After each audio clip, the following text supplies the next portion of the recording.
Amém. Que essa seja, né, a nossa certeza, cantar nos céus. Aqui, talvez alguém até diga que eu cante mal, mas lá eu sei que eu vou cantar muito bem, que é Deus que vai estar olhando, é Deus que vai estar recebendo o meu louvor. Não vou ter nenhum acusador lá dizendo que eu canto mal. Os acusadores da mulher adúltera e a defesa de Jesus. João 8, de 1 a 11.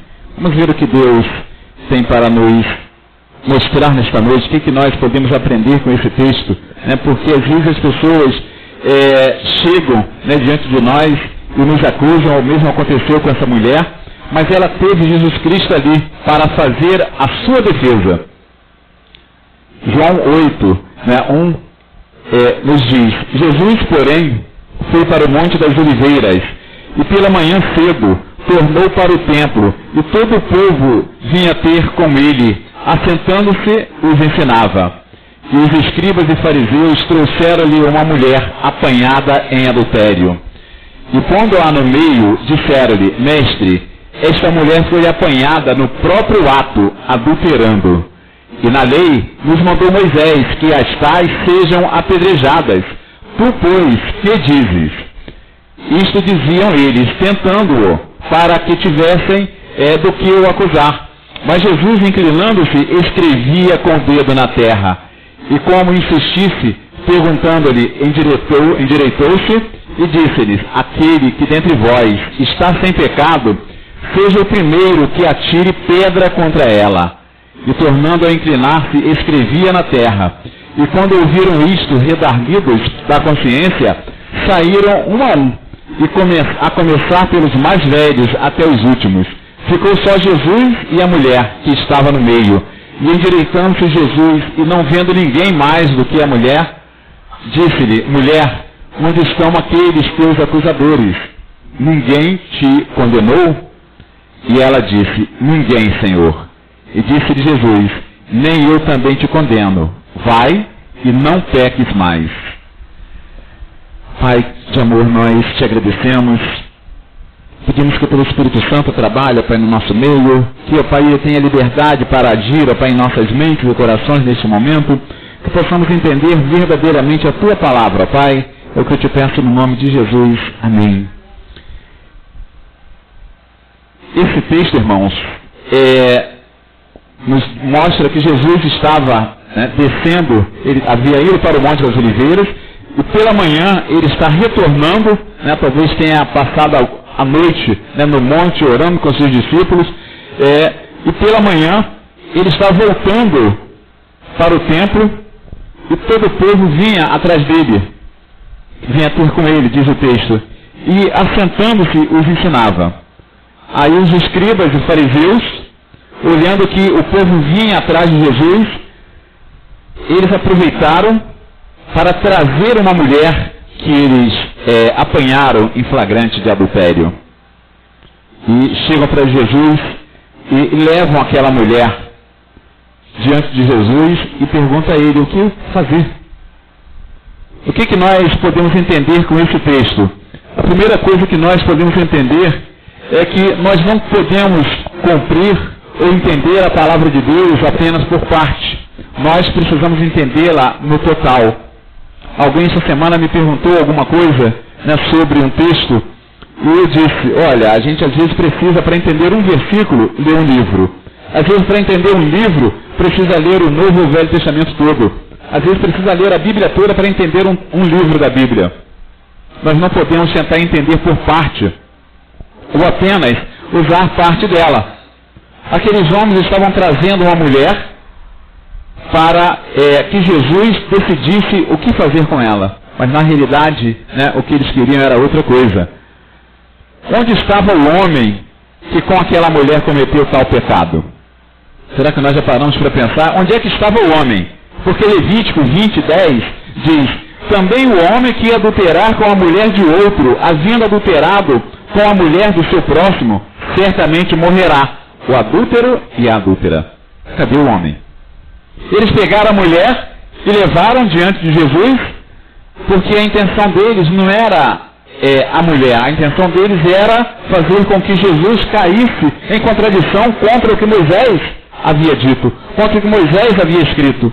Eles estavam tentando uma oportunidade para que pudessem acusar Jesus de alguma coisa contra a lei de Moisés.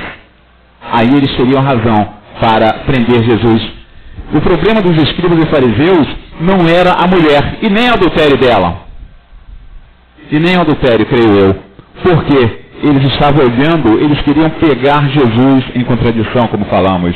João 8,3 diz: e os escribas e fariseus trouxeram uma mulher apanhada em adultério. Por que eu digo que não era a mulher e nem o adultério? Porque se fossem isso, se eles quisessem zelar pela lei, cumprir a lei, eles teriam levado o homem junto. Olha, a lei diz que o homem e a mulher devem morrer. E são aqui os dois. O que nós faremos com ele? O que o Senhor diz? Moisés diz para matar os dois. E tu, Jesus, que dizes? Mas eles pegam a mulher apenas.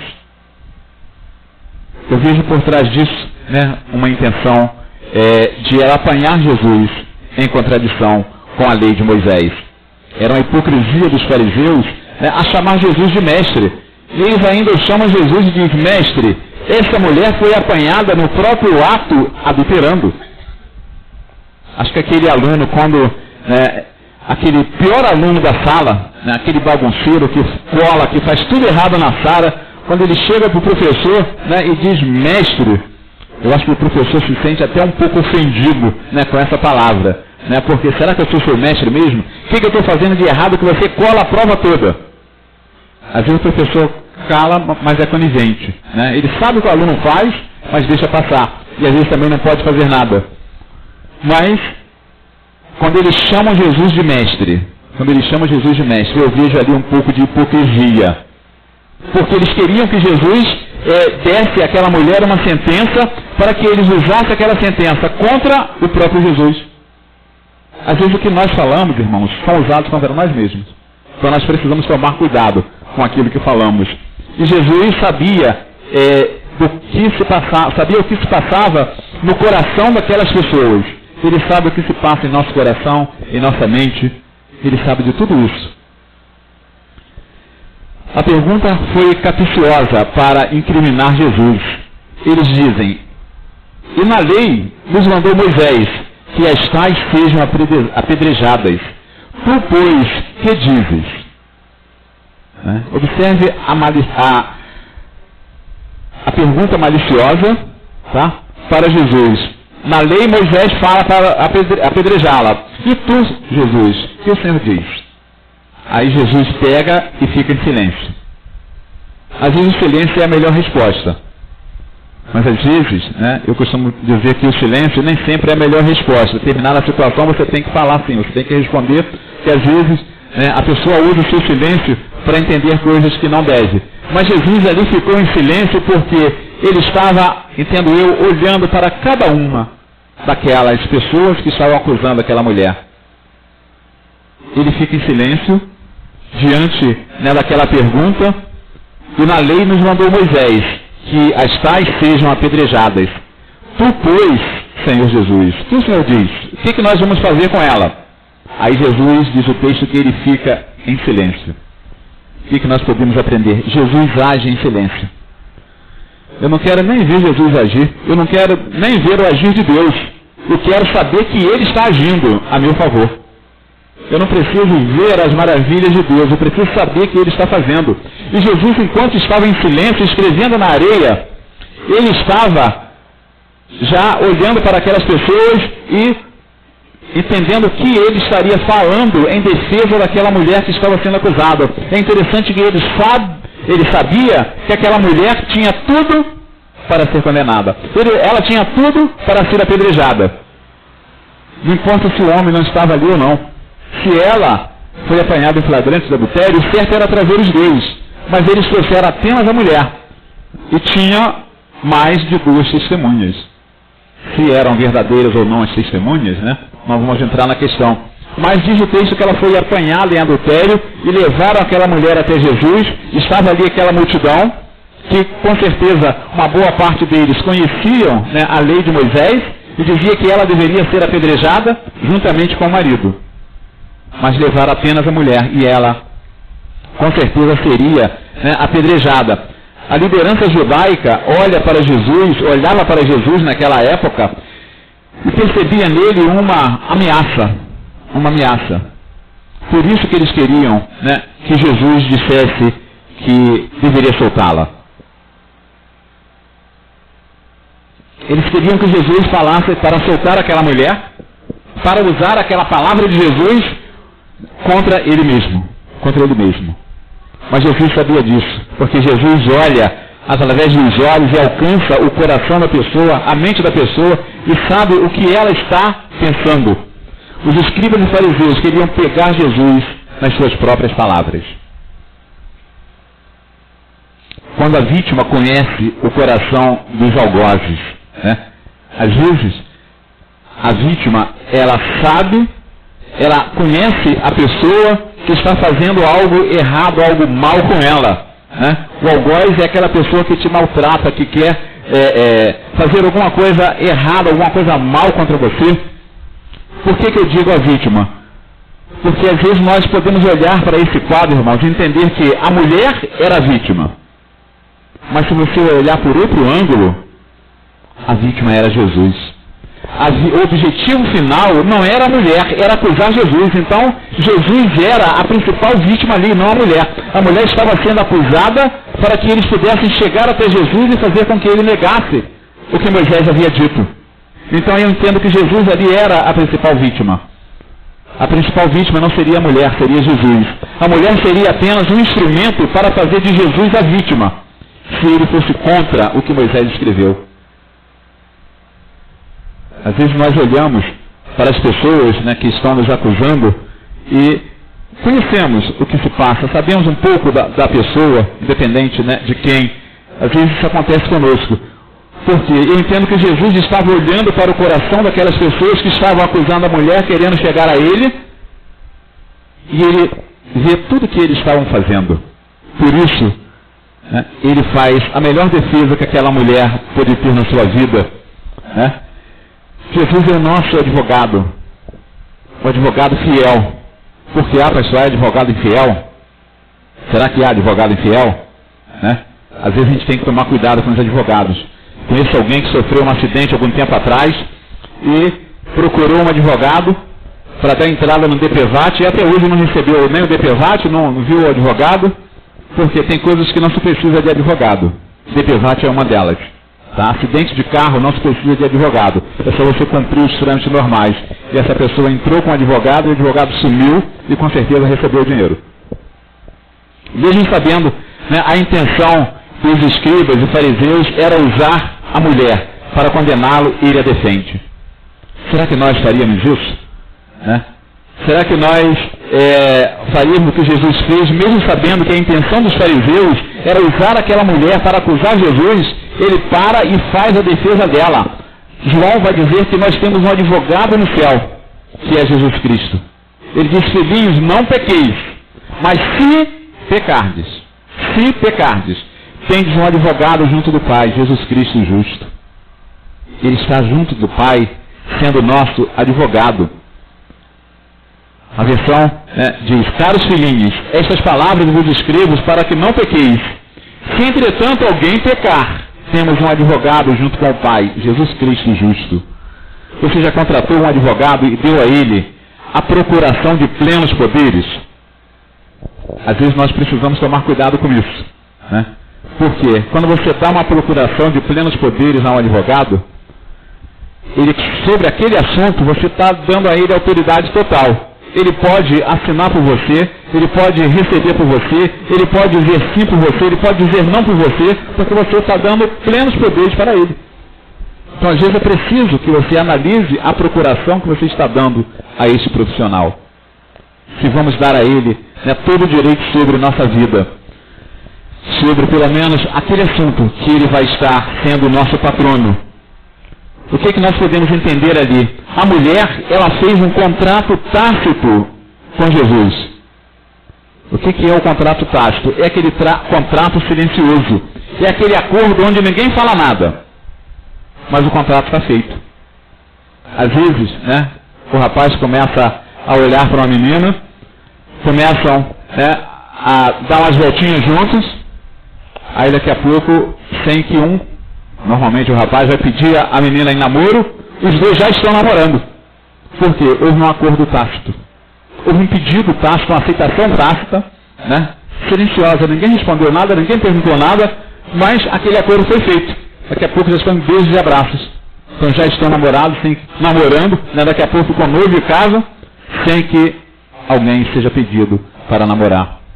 É mais ou menos isso que aconteceu, né, com a mulher. Ela fez um contrato tácito com Jesus, silencioso com Jesus. Ela não falou para Jesus: Jesus, você pode me defender? Jesus não disse para ela: você quer que eu te defenda? Ele não disse isso, mas ele agiu em silêncio. Imagine Jesus olhando para cada uma daquelas pessoas, cada um daqueles acusadores, né? João 8,7 diz: e como insistissem, perguntando-lhe, endireitou-se e disse-lhe: aquele que dentre vós está sem pecado, seja o primeiro que atire pedra contra ela. Endireitou-se por quê? Porque primeiramente, quando eles perguntaram o que fazer, diz o texto que Jesus se abaixou e ficou escrevendo na areia. Jesus ficou escrevendo no chão. Então ele se endireitou porque ele estava abaixado, ele estava em alguma posição, e o endireitar-se é ficar reto, ficar em pé, ou levantar-se, talvez colocar-se de uma posição com o tronco para cima e endireitar-se desta forma. E vai dizer para eles: aquele de vocês que estiver sem pecado, seja o primeiro que atira a pedra. Por isso que eu disse, irmãos, que Jesus age em silêncio. Porque enquanto ele estava escrevendo na areia, eu percebo que Jesus estava lendo a mente de cada um, o coração de cada um. E talvez ele pudesse dizer para aquela mulher: mulher, esse à sua direita, ele fez tão errado quanto você. Esse que está atrás de você, ele também já adulterou em algum momento da vida. Esse que está à sua frente já fez também coisas piores do que você. Porque Jesus sabia o que se passava na vida de cada um deles. Será que Jesus colocaria a vida daquela mulher em risco se ele olhasse naquela multidão e percebesse que havia um sem pecado? Porque bastaria um jogar a primeira pedra, que os outros jogariam. Mas ele não colocou a vida daquela mulher em risco. Eu entendo, porque ele sabia a vida de cada um. Quando ele diz: aquele que estiver sem pecado, atira a primeira pedra, ele já tinha olhado a vida de cada um, o coração de cada um, e entendido que todos eles eram pecadores, talvez piores do que aquela mulher. Às vezes as pessoas acusam umas às outras, mas fazem piores. Mas ninguém sabe. Ninguém sabe. Só ela e o diabo. E Deus, com certeza, Mas às vezes as pessoas querem esconder de Deus. Mas Jesus, eu entendo que ele olhou para o coração de cada pessoa que estava ali acusando aquela mulher e percebe que todos eles tinham algum pecado em si. Por isso ele diz: olha, aquele que tiver sem pecado, atira a primeira pedra. Não tinha um sem pecado, Jesus já tinha visto isso. Por isso eu entendo que ele não colocou a vida da mulher em risco ao dizer esta palavra. Ele sabia o coração de cada um, o que se passava na vida de cada um. Ele sabe o que se passa na nossa vida, na vida de cada um de nós. Ele sabe o que nós precisamos, o que nós deixamos de fazer. Ele sabe o que nós fazemos. Ele sabe de tudo o que nós fazemos. Os olhos de Deus estão em todo lugar, diz a palavra. Os segundos seguintes para aquela mulher. Você já parou para imaginar naquela mulher? Quando ele diz, aquele que estiver sem pecado, atira a primeira pedra. Se fosse conosco, se tivesse uma multidão na sua frente, te acusando, e você de joelhos, aguardando a sentença, aguardando o que Jesus estaria falando, e eles dizem: olha, Moisés manda atirar pedra, matá-la apedrejada. O que você diz, Jesus? O que se passou na mente daquela mulher? Talvez ela tivesse se preparado, feito como Estevão, quando morreu apedrejado aos pés de Paulo. Ela tivesse ali preparado para a morte. O que se passou na mente dela Eu não sei, talvez você também não saiba, mas talvez você possa imaginar como eu. Ela se preparou ali para a morte. Porque ela não conhecia o advogado que estava defendendo ela. Ela não sabia o que Jesus podia fazer, o que ele já sabia dos seus acusadores. O segundo e seguintes para Jesus. Jesus sabia que não ia ter pedradas. Aquela mulher estava esperando ser apedrejada, mas Jesus, ele sabia que não ia ter pedradas. Porque ele sabia, ele conhecia o coração de cada um, como ele conhece o nosso coração. Por isso, ele falou daquele jeito: aquele que estiver sem pecado, atire a primeira pedra. João 8:8 vai dizer: e tornando-se a inclinar-se, escrevia na terra. É interessante que é a segunda vez que ele torna a inclinar-se. Primeiro quando eles perguntaram, depois ele se endireita, como diz o texto, e agora ele se inclina de novo, quando ninguém joga pedra. Ele se inclina de novo. Mas ele se inclina por quê? A mulher já estava, ele já tinha visto que ninguém ousou em jogar a primeira pedra. Ele viu que ninguém pegou a mulher para matar. Mas o texto diz que ele inclina-se e continua escrevendo. O que ele escreveu eu não sei. Nunca li nada que relata o que Jesus escreveu nesse momento. Talvez algumas cogitações sim. Mas o que ele escreveu ali, nós não sabemos. Jesus se endireita pela segunda vez. João 8:10. E endireitando-se Jesus, e não vendo ninguém mais do que a mulher, disse: mulher, onde estão aqueles teus acusadores? Ninguém te condenou? A primeira vez que ele dirige-se à mulher. Perceberam que essa é a primeira vez que Jesus dirige a sua palavra à mulher? Quando ele pergunta a ela: onde estão aqueles teus acusadores? A primeira vez. Ele não se perguntou a ela se ela queria que ele a defendesse. Ele não perguntou a ela o que estava acontecendo. Ele não perguntou a ela: é verdade que você foi encontrado em flagrante de adultério? Ele não perguntou nada disso a ela. Ele fez a defesa. Sabe por quê? Ele conhecia a vida dela. Ele conhece a nossa vida. Por isso que ele nos defende. Por isso que ele está diante do Pai para nos defender. Foi a primeira vez que ele se dirige àquela mulher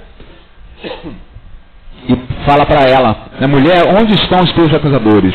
Às vezes, irmãos, nós encontramos pessoas que nos defendem no campo jurídico pela primeira vez. Nós nunca vimos.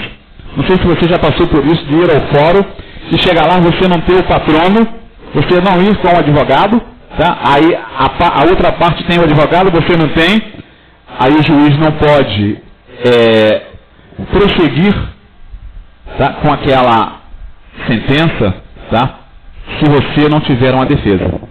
Porque você tem que ser defendido por alguém. Aí ele diz: chama o dativo. Aí eles chamam um advogado que o governo paga para te defender. Mas aquele advogado que normalmente eles chamam, o cara nunca te viu mais gordo, nunca leu o processo, ele não sabe nada da sua vida e vai te defender. Por isso que muita gente perde alguma coisa, quando está lá e acontece isso. Porque é simplesmente um cumprimento da lei. Você tem que ter alguém para te defender. Mas a outra parte, o advogado da outra parte, já leu o processo, sabe de tudo que aconteceu e o seu advogado não vai saber. Jesus, ele é nosso advogado. Ele sabe tudo sobre nós. Ele sabe tudo sobre a nossa vida. Ele sabia tudo daquela mulher. Ele sabia tudo daqueles acusadores. João 8:11 nos fala sobre o perdão de Jesus. E ela disse: ninguém, Senhor. Disse-lhe Jesus: nem eu também te condeno. Vai